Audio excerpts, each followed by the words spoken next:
हर मनुष्य इस सत्य से वाकिफ है कि सृष्टि की रचना पूर्ण ब्रह्म परमात्मा से हुई है, किंतु ये नहीं जानता कि कैसे हुई। जब यह संसार नहीं था तब कौन था और वह परमात्मा कौन है और क्यों उन्होंने इस संसार की रचना की।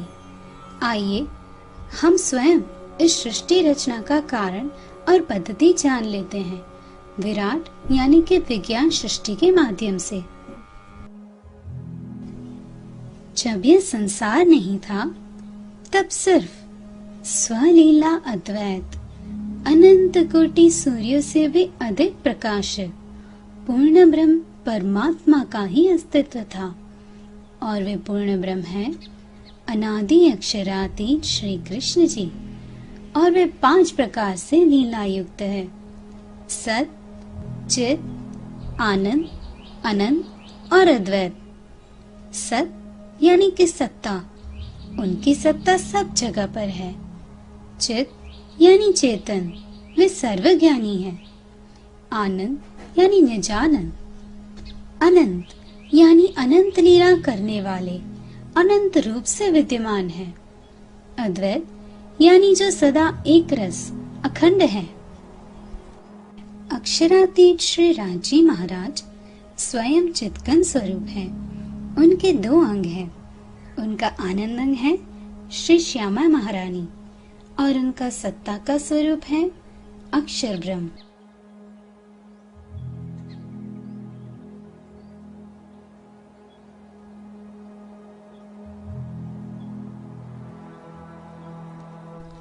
जिस प्रकार श्री श्यामा जी श्री राज्य की आनंद अंगना है, उसी तरह श्री श्यामा जी के आनंद अंग है 12,000 ब्रह्मात्मा, जिन्हें हम ब्रह्म सृष्टि, सखियां आदि नामों से जानते हैं।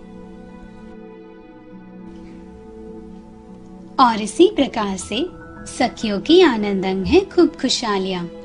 खूब खुशहालियां सखियों की सेविकाएं हैं।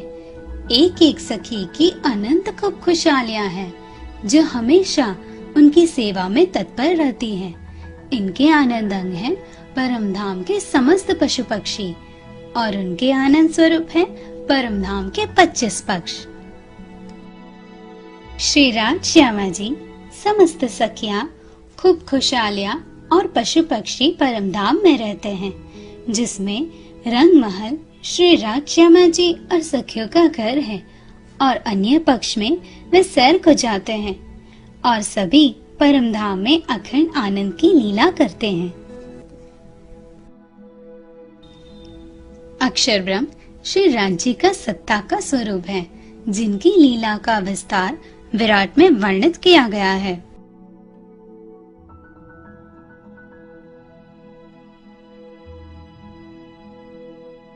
अक्षरानी यानी कि श्री महालक्ष्मी जी अक्षर ब्रह्म की आनंद स्वरूपा है।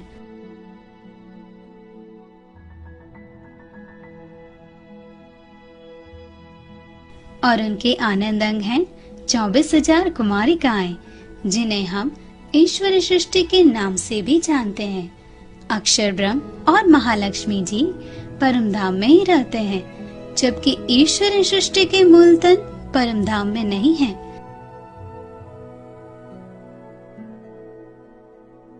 रंगमहल के सामने ही अक्षरधाम है, जिसमें अक्षर ब्रह्म का कुटस्थ रूप, जिसे उनके विलास की सुरता भी कहा जाता है, अपनी आनंदंग श्री महालक्ष्मी जी के साथ रहता है, और परम धाम में वे दोनों अखंड आनंद की लीला करते हैं। अक्षर ब्रह्म की एक और सुरता है, यानी एक और वृत्ति है, जिसे खेल की सुरता कहा जाता है, जिनसे वह खेल का निर्माण करते हैं। उनके 4 अंतस्करण हैं: सद्स्वरूप ब्रह्म, केवल ब्रह्म, सबलिक ब्रह्म और अव्याकृत ब्रह्म। सत्स्वरूप ब्रह्म उनके मन का स्वरूप है, केवल ब्रह्म उनकी बुद्धि का स्वरूप है, सबलिक ब्रह्म उनके चित्त का स्वरूप है, और अव्याकृत ब्रह्म उनके अहंकार का स्वरूप है। अक्षर ब्रह्म के मन, बुद्धि, चित्त और अहंकार से बेहद मंडल बनता है। अक्षर ब्रह्म के अहंकार स्वरूप अव्याकृत ब्रह्म में प्रणव ब्रह्म यानी ज्योति स्वरूप निवास करते हैं। इनके साथ सुमंगला शक्ति निवास करती है, जो अव्याकृत ब्रह्म का कार्य स्वरूप है। सुमंगला शक्ति ज्योति स्वरूप को प्रेरणा देती है कि वे खेल का निर्माण करें। फिर ज्योति स्वरूप से मोह सागर की उत्पत्ति होती है। उस मोह सागर में अनंत कोटि सुवर्ण अंड उत्पन्न होते हैं, जो प्रकाश के पिंड समान होते हैं। वे करोड़ों वर्षों तक इस मोह सागर में तैरते रहते हैं। फिर जब उसमें ज्योति स्वरूप का मन अनंत रूप होके जीव के रूप में प्रकट होता है, तब उन सुवर्ण अंडों में से महाविष्णु प्रकट होते हैं। इन्हें आदि नारायण भी कहा जाता है। एक साथ अनंत महाविष्णु उत्पन्न होते हैं। उनमें से यदि हम एक को समझ ले तो अन्य सब भी वैसे ही हैं। एक महाविष्णु में से अनंत ब्रह्मांड बनते हैं।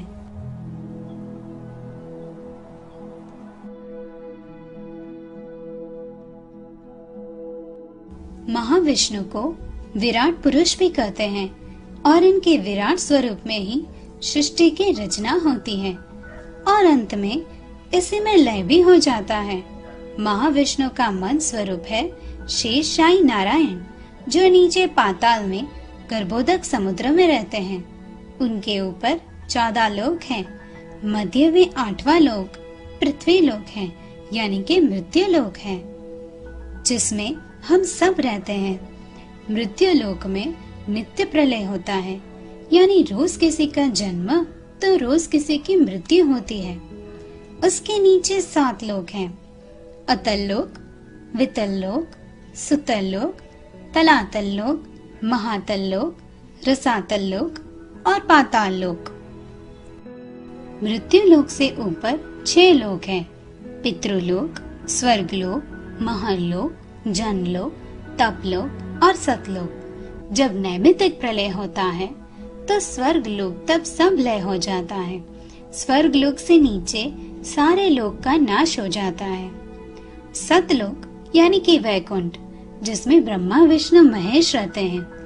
ब्रह्मा विष्णु महेश शेषशाही नारायण के नाभि कमल से उत्पन्न होते हैं। वे उनके मन के स्वरूप है और त्रिगुण के मन के स्वरूप है 14 लोक के तमाम जीव।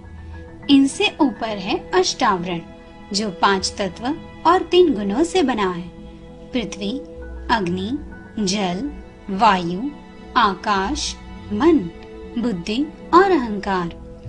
14 लोकों के जीव इन आवरण को भेद कर बाहर न जा सके, इसलिए ये आवरण उन्हें रोकते हैं। एक आवरण से दूसरा आवरण 10 गुना ज्यादा बड़ा होता है।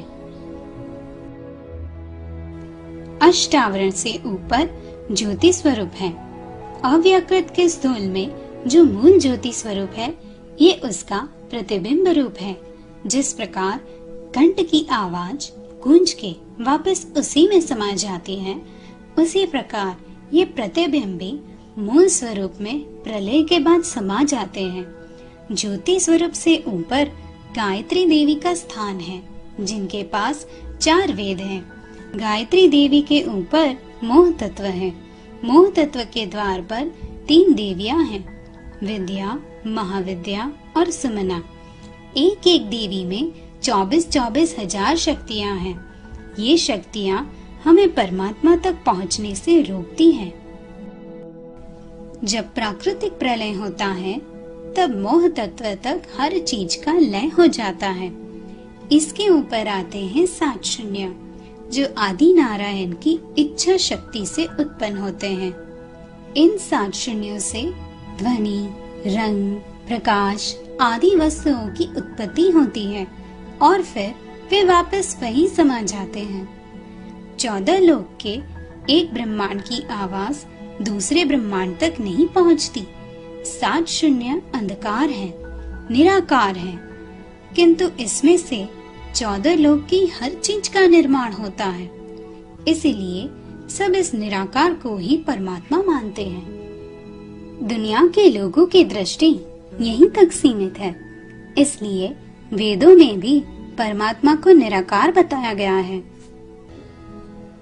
ये 7 शून्य तक की सारी सृष्टि यानी कि सारा ब्रह्मांड एक ही विराट पुरुष के अंदर आता है।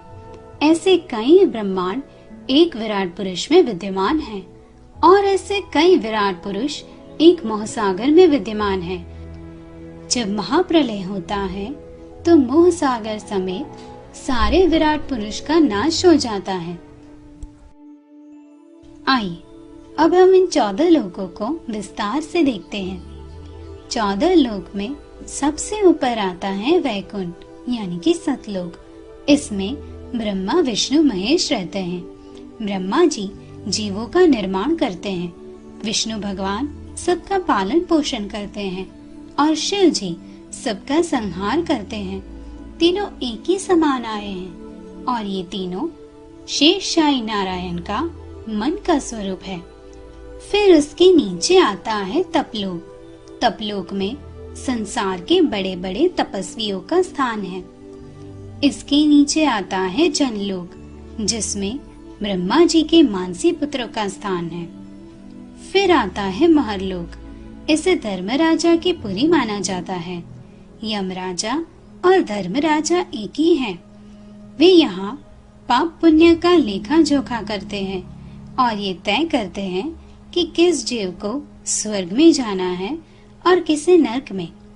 स्वर्ग और नरक दोनों के दरवाजे महरलोक से ही खुलते हैं। स्वर्ग लोक महरलोक के नीचे आता है। यहाँ पर जीव तब तक रह सकता है जब तक वह अपने अच्छे कर्मों का फल भुगतता है। उसके बाद उसे फिर से नीचे मृत्यु लोक में भेज दिया जाता है। उसके नीचे आता है पितृलोक। मृत्यु लोक में जिनकी मृत्यु हो जाती है वह पितृलोक में आता है और जब तक धर्मराजा के पास जाने की उसकी बारी नहीं आ जाती तब तक वह उनकी यहाँ प्रतीक्षा करता है। जब मृत्यु लोक के 365 दिन होते हैं तब पितृलोक का एक ही दिन होता है। जब पितृलोक के 365 दिन होते हैं तब स्वर्ग लोक का एक ही दिन होता है। इस तरह से जितना ऊपर जाते हैं समय उतना ही लंबा होता जाता है। मृत्यु लोक कर्म भूमि है। यहाँ से अच्छे बुरे कर्म कर जीव अपना स्थान स्वर्ग या नरक में पाता है या फिर 84 लाख योनि में भटकता रहता है। मृत्यु लोक से नीचे आते हैं। यहाँ अतल लोक में बाणासुर राक्षस का स्थान है। उसके नीचे वितल लोक में हाटकेश्वर महादेव का स्थान है। उसके नीचे सुतल लोक में बलि राजा का स्थान है, जिनको श्री विष्णु भगवान ने वामन अवतार धारण कर उद्धार किया था। उसके नीचे आता है तलातल लोक, जिसमें मायावी राजा मायासुर का स्थान है। फिर उसके नीचे महातल लोक नागलोक है। यहाँ पर तक्षक जैसे बड़े बड़े नाग होते हैं। तत्पश्चात रसातल लोक, जिसमें कवच वगैरह राक्षसों का स्थान है। अंत में पाताल लोक आता है। यहाँ सारे नाग रहते हैं। उसके नीचे गर्भोदक समुद्र है, जिसमें शेषशाही नारायण अपनी अर्धांगिनी लक्ष्मी जी के साथ 1000 फण वाले शेषनाग पे विराजमान हैं। उसके नीचे 84 नरक के कुंड आए हैं, जिसमें ऊपर महर लोक से 70 तत्व का तन देकर पापी जीवों को नीचे फेंका जाता है। उसमें उन्हें अनेक तरह की यातनाएं देकर उनके पापों की सजा दी जाती है। इस तरह से सृष्टि का कार्य चलता रहता है।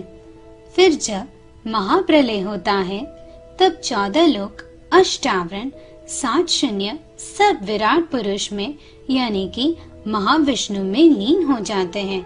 महाविष्णु ज्योति स्वरूप में लीन हो जाते हैं। ज्योति स्वरूप अपने मूल तन अव्याकृत ब्रह्म के अंदर जाके समा जाते हैं। अव्याकृत ब्रह्म अक्षर ब्रह्म के अहंकार का स्वरूप है और अक्षर ब्रह्म श्री राज जी का सत्ता का स्वरूप है। सिर्फ हद भूमि का लय होता है। बेहद और परम धाम का कभी लय नहीं होता। वे तो अखंड है। प्रणाम।